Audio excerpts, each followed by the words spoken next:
Itu adalah suatu kebanggaan besar bagi anak-anak. Sebuah kebanggaan besar.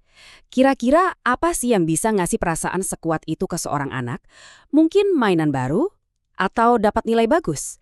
Ternyata sumber kebanggaan yang kita bicarakan ini jauh lebih sederhana, tapi maknanya dalam banget. Yuk kita cari tahu bareng-bareng. Hari ini kita akan menyelami sebuah kisah tentang batu godang. Tapi ini bukan sekedar cerita geologi tentang sebongkah batu ya.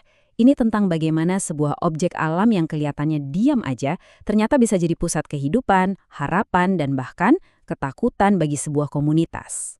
Oke, perjalanan kita mulai di sebuah desa kecil yang namanya Tobang di Kecamatan Kota Nopan.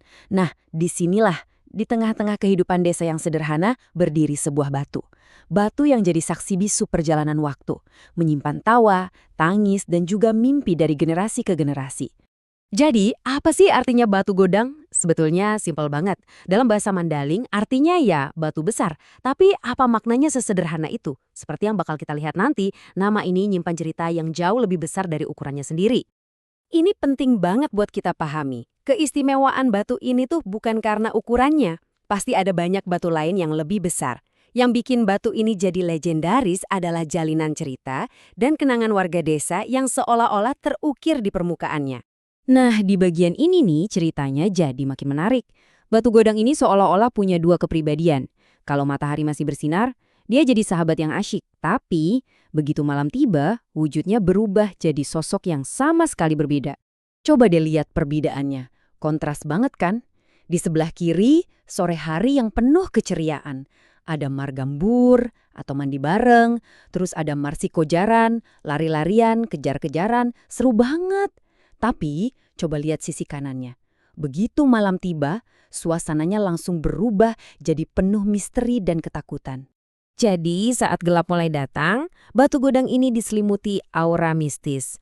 Coba bayangin deh warga yang mungkin harus ke sungai malam-malam, pas lewat batu ini pasti jalannya sambil deg-degan.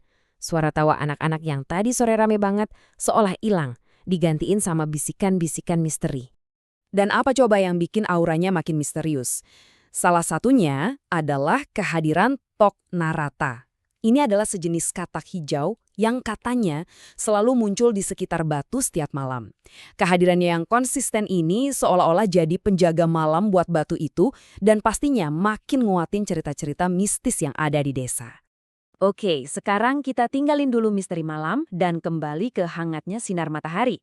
Soalnya, disinilah batu godang memainkan peran terpentingnya sebagai sebuah panggung untuk ritus pendewasaan. Dan ini jauh lebih dari sekedar mandi atau main-main biasa. Jadi, ada sebuah ritual sore yang indah. Biasanya dimulai pas anak-anak pulang dari mengaji, terus mereka lanjut mandi di sungai yang airnya seger banget. Tapi puncaknya, momen yang paling ditunggu-tunggu adalah saat mereka ngambil ancang-ancang dan melompat dari atas batu godang. Dan di momen itulah, pas badan mereka melayang di udara, lahirlah sebuah kebanggaan yang luar biasa. Lompatan ini bukan cuma sekedar permainan loh, tapi ini adalah sebuah kenangan bersama yang mengikat hampir semua anak di desa. Terutama buat anak laki-laki, karena lompatan ini biasanya dilakukan di area pemandian mereka. Jadi ini semacam ujian keberanian dan penanda penting dalam perjalanan mereka menuju kedewasaan. Dan disinilah keajaibannya terjadi. Lompatan sederhana ke dalam air ini ternyata punya makna yang jauh lebih dalam. Itu adalah lompatan menuju masa depan. Batu itu bukan lagi sekedar batu, tapi berubah jadi batu loncatan untuk mimpi dan harapan mereka. Jadi, setiap lompatan di masa kecil itu ternyata menyimpan doa dan aspirasi untuk masa depan mereka. Keberanian untuk melompat jadi simbol harapan untuk bisa meraih kehidupan yang lebih baik, sebuah harapan yang diam-diam diamini oleh seluruh komunitas desa. Jadi, harapan apa aja sih yang ada di setiap lompatan itu? Ada harapan untuk keberhasilan, kesuksesan, dan juga kebijaksanaan. Sebuah doa supaya mereka bisa melompat lebih tinggi dalam hidup, bahkan lebih tinggi dari yang pernah mereka impikan. Luar biasa ya bagaimana sebongkah batu bisa jadi landasan buat mimpi-mimpi terbesar sebuah generasi. Kisah batu godang ini nunjukin gimana sebuah tempat bisa membentuk identitas, keberanian, dan juga harapan. Ini jadi bikin kita mikir ya, dalam hidup kita sendiri, ada nggak sih batu godang kita? Sebuah tengara masa kecil, entah itu pohon, lapangan, atau mungkin cuma sudut jalan, yang jadi saksi dan landasan bagi siapa kita hari ini. Coba deh direnungkan.